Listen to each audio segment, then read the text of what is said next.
तो हम लोग शुरू करें यमराज की दिशा, चंद्रकांत देवताले द्वारा लिखित, West Bengal board class 9, CBSE में भी है ये यमराज की दिशा।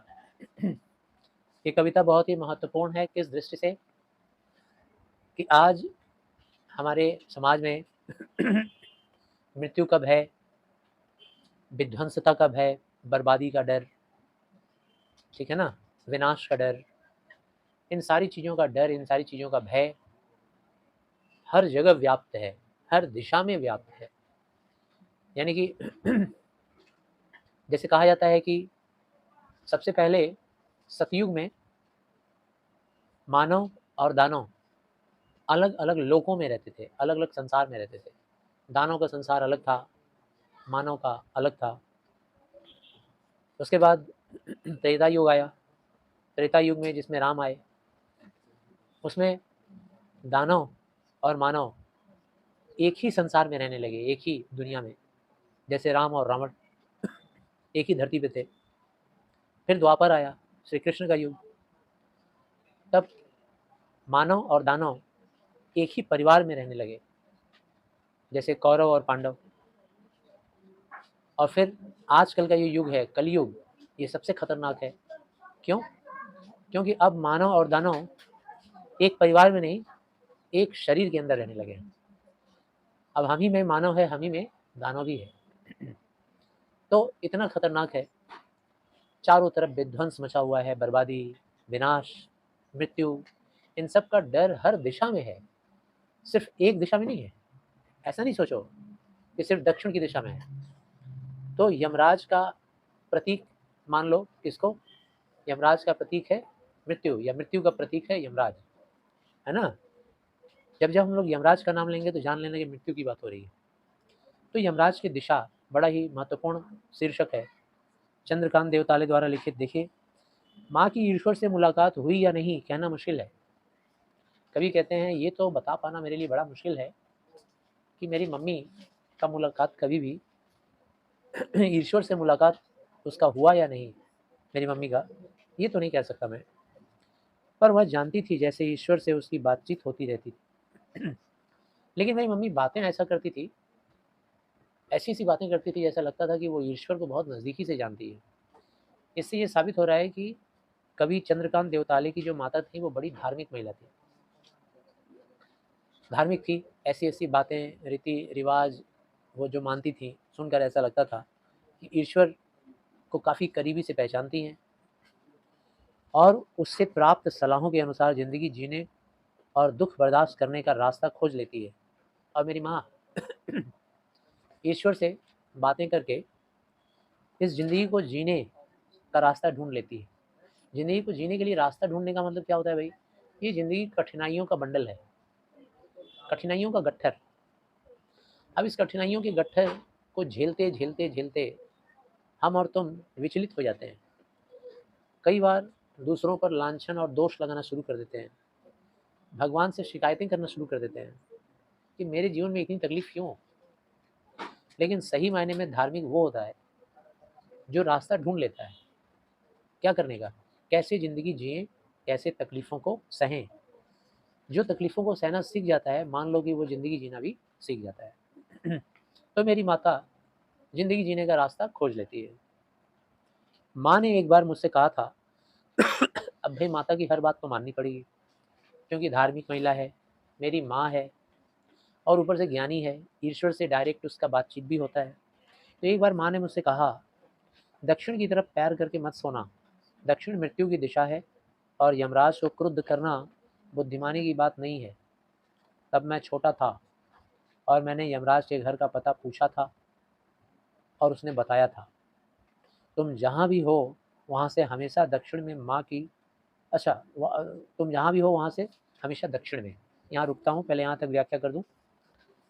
एक बार माँ से मैंने पूछा, सॉरी, एक बार माँ ने मुझे कहा, मुझे बताया, दक्षिण की तरफ पैर करके मत सोना। माँ ने कहा, बेटा जब कभी सोते हो ना तो अपने पैर को दक्षिण की दिशा में मत करना। क्यों? क्योंकि दक्षिण मृत्यु की दिशा है। तुम लोग भी कभी न कभी अपनी मम्मी से ये बात सुने होगे कि दक्षिण की तरफ मुंह करके खाना मत खाओ। कौन कौन सुना है? इतने सारे हाथ उठ गए। यानी करीब-करीब बहुत लोगों ने सुना है, दक्षिण की तरफ मुँह करके खाना तब खाते हैं जब कोई आदमी मर जाता है और मरने के बाद उसका जो भोज होता है वो दक्षिण की तरफ मुँह करके खाया जाता है। मृत्यु के बाद आदमी का पैर दक्षिण की तरफ करके सुला दिया जाता है। यमराज की दिशा है, वो मृत्यु की दिशा है। और मृत्यु का प्रतीक कौन है? यमराज। तो कह रही है कि यमराज को क्रुद्ध करना बुद्धिमानी की बात नहीं है। अब भाई हम लोग जीते जागते लोग हैं और यमराज को गुस्सा दिला देंगे तो गुस्से में यमराज क्या करेगा? हमको मृत्यु दंड दे देगा, हमारी मौत हो जाएगी। तो ये बुद्धिमानी नहीं है।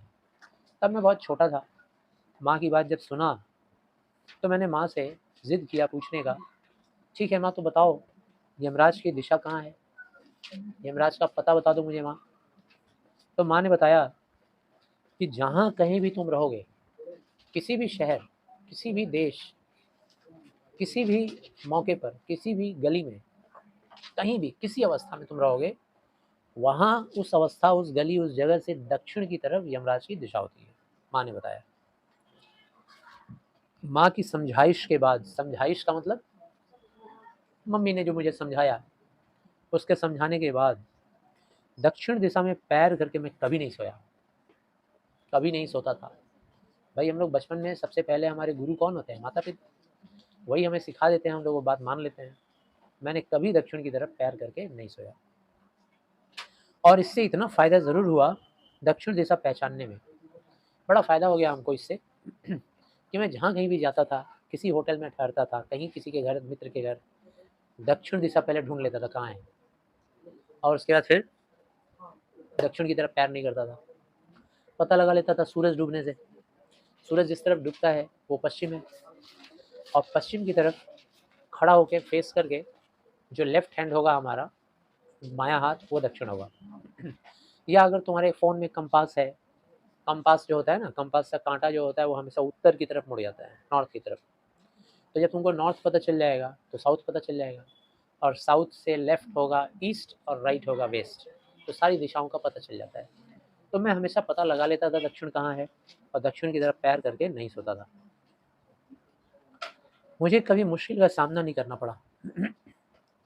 अब हमको दक्षिण दिशा आसानी से पता चल जाती थी, कोई मुश्किल नहीं। मैं दक्षिण में दूर-दूर तक गया और मुझे हमेशा माँ याद आई। दक्षिण में दूर-दूर गया मतलब भाई हमारे इंडिया में साउथ तमिलनाडु है, तो कल्पना कर लो कि कभी यमराज का घर तलाशते-तलाशते ज़रा देखिए तो इसका घर कहाँ है। दक्षिण में बहुत दूर-दूर तक उन्होंने यात्रा किया, दूर-दूर जगह गए, लेकिन जब भी गया मैं दक्षिण की तरफ तो हमेशा मुझे मेरी माँ याद आई। माँ समझाया करती थी कि बेटा दक्षिण की तरफ पैर करके सोना मत, जाना भले ही पता लगाने, देखने कोई भी चीज़ का, सोना मत। दक्षिण को लांघ लेना संभव नहीं था। लांघना जानते हो ना? इस पार से उस पार चले जाना। कल्पना करो कि दक्षिण ऐसा कोई एक चीज़ है, ये दक्षिण है। अब हम पता करते-करते आ गए कि यही दक्षिण है। अब इसको लांघ के इस पार चले जाएँ, ऐसा पॉसिबल है क्या? कभी पॉसिबल नहीं है। दक्षिण तो एक डायरेक्शन है ना, दिशा है, उसका तो कोई एंडिंग नहीं है। पता नहीं कहाँ तक है। जहाँ तक जाओगे फिर वहाँ से और आगे दक्षिण है। फिर जहाँ जाओगे एंडिंग होगा, फिर वहाँ से दक्षिण आगे है। ये तो संभव नहीं था। होता छोर तक पहुँच पाना तो यमराज का घर देख लेता। अगर इसका कोई छोर होता, छोर मतलब किनारा, तो भी यमराज का पता लगा लेता उसका घर का। तो यमराज का घर देख लेता। पर आज जिधर भी पैर करके सो वही दक्षिण दिशा हो जाती है। ये लाइन में बड़ी गहराई है। जिधर भी पैर करके सो, उत्तर हो, पूरब हो, पश्चिम हो, सारी दिशाएं आज यमराज की दिशा हो गई हैं, दक्षिण दिशा। क्यों? समाज में इतना हिंसा, इतना नफरत, इतनी दरिंदगी, इतना लूटपाट, इतना अत्याचार, इतना विध्वंस, इतनी बर्बादी, इतनी मौत चारों तरफ है। लूटने खसोटने वाले सारे लोग हर जगह भरे हैं। तुम्हारा शोषण करने वाले लोग हर जगह मुंह बाएं बैठे हुए हैं, कब आओ और तुमको लील लें, मगरमच्छ की तरह। आज तुम खाने का सामान खरीदने जाते हो, उसमें मिलावट है, वो भी यमराज है। तुम आज पुलिस थाने में चले जाओ तो वहाँ पुलिस कर्मियों का एक बहुत बड़ा परसेंटेज भी यमराज है, मुँह खोल के बैठे हैं, आओ पकड़ लें तुमको। आज तुम शिक्षा के क्षेत्र में चले जाओ, टीचर गुरुजी लोग, वहाँ भी एक बहुत बड़ा परसेंटेज गुरुजी लोगों का बैठे हैं लोग, यमराज हैं, आओ ले लें, ठीक है, जितना वसूली कर सकें कर लें। हर क्षेत्र में, डॉक्टर वैद्य के पास चले जाओ, उसमें भी एक बहुत बड़ा परसेंटेज डॉक्टर्स का ऐसा है जो लोग तुम्हारा इलाज कम करेंगे और तुमको अपना इनकम का ज़रिया ज़्यादा सोचेंगे, ठीक है ना। नेता लोगों के पास जाओ जिनका काम है देश का सुरक्षा करना, तो कुछ एक को छोड़कर बहुत बड़ा परसेंटेज है जो घोटाला करने के लिए बैठा हुआ है। कहाँ बचोगे, किससे बचोगे? आज हर दिशा में यमराज है, पूरब हो, पश्चिम हो, उत्तर हो। पर आज जिधर भी पैर करके सो वही दक्षिण दिशा हो जाती है।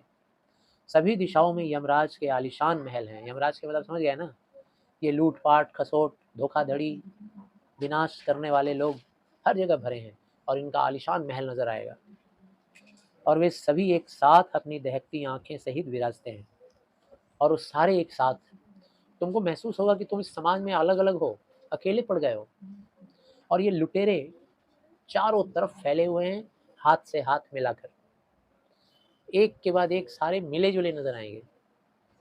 जब एक ट्रैफिक पुलिस जब तुमको रोकता है और बिना चालान काटे जब तुमसे पैसे की वसूली करता है, 500 रुपया या 1000 रुपया, तुमको डर दिखाता है, ये केस ये केस ये केस देंगे, तुमको 5000 का केस देंगे, तुम डर जाते हो और उसके बाद भ्रष्टाचार का शिकार हो जाते हो और कहते हो कि सर 1000 में सलटा दीजिए। तो जब वो बिना रसीद का 1000 तुमसे लेगा ना, तो वो 1000 रुपया सिर्फ वो अकेला नहीं लेगा, उसके साथ हाथ मिलाए हुए हर दिशा में बहुत सारे अधिकारी अफसर बैठे हुए हैं। 1000 में से शायद वो 150 ही पाएगा, उसके ऊपर वाले सारे अपना अपना शेयर ले लेंगे, सबको मिलेगा।